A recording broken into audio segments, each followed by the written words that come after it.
As India struggles to contain the increasing spread of the coronavirus infection, the opening of liquor stores on May 4th created chaos in many regions. All social distancing guidelines were breached as people desperately queued to buy alcohol after a 40-day ban. But why did the government lift the alcohol ban? On one hand, the infection is responsible for making 1 in every 6 COVID-19 patients seriously ill. On the other, it halted the Indian economy. Several states had officially requested that the ban on liquor sales should be lifted during the lockdown. Here's why. As the economic activities remained largely suspended till April 20th, the state funds dried up with the added pressure of tackling the outbreak.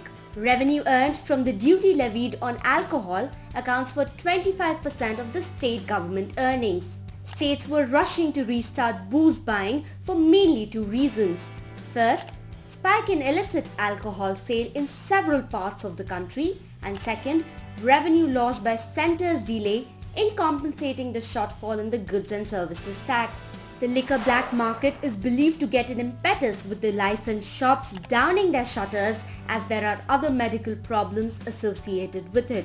People who are clinically addicted to alcohol becomes desperate to procure it. Several states have reported alcoholics committing suicide due to non-availability of liquor. Or as an alternative to consumable alcohol, deaths by consuming concoctions like sanitizers have also been reported.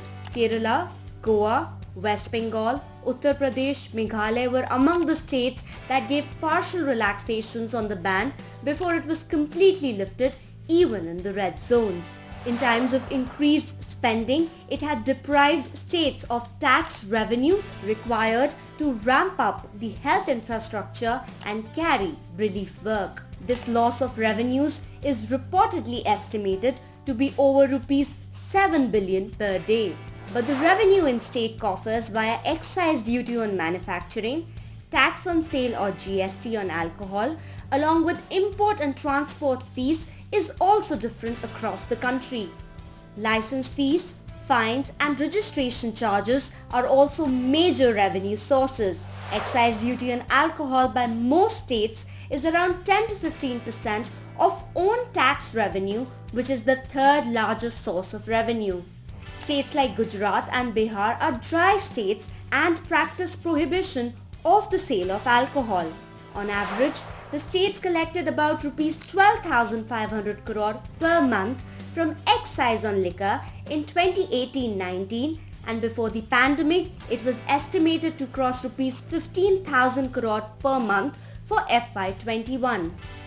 During 2018-19, top states that collected the highest revenue from excise duty on liquor were Uttar Pradesh, Karnataka, Maharashtra, West Bengal and Telangana.